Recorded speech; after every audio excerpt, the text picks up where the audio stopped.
I did misstate something a second ago. I said that that's where my political sort of mission began, and that was when I first sort of stepped onto the battlefield in a visible kind of way. But if I go back in time a little bit, I was always interested in politics, but as an adult, my first sort of foray into politics was working for Obama's campaign in 2008. So I grew up a Democrat, really. Mm-hmm.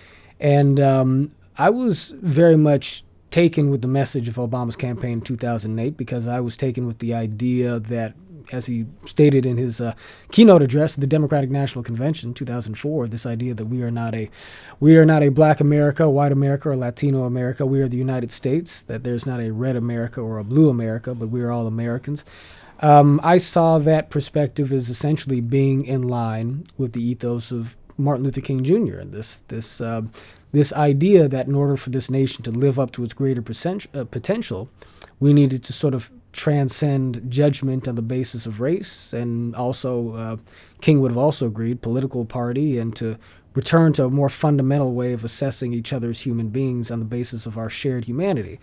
So that launched me back into politics, and interestingly, as a part of an effort to kind of continue what I felt the Obama, message was about after he was elected, I made a conscientious decision to kind of study and explore conservatism. And so I started reading books that I'd never read before, things like Atlas Shrugged and Wealth of Nations, and Bible for that matter, cover to cover.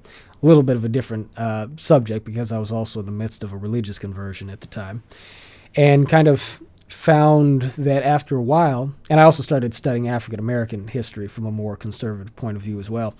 And after a while, just sort of stopped and reevaluated my sort of where I landed on a list of, say, 50 or to 100 policy issues and cultural issues. And I realized that, on at least 62 or 65 of these things, I fall kind of, on the right side of the line. And so, but the thing I never stopped doing was trying to open people's eyes up to the idea that there really is sort of common humanity on both sides of these questions, and areas of truth that are available to be learned from on both sides. And so I ran for Congress, and I've done the things I've done since then, just because if I wasn't doing that, I wouldn't know what to do with myself, basically. I'm a person who has to act on what I think is morally right, really. And for me, it comes down to kind of spreading the culture of understanding in our conversation, because I just think that America is just collapsing under the weight of our inability to recognize the humanity in one another. And I know that sounds a little bit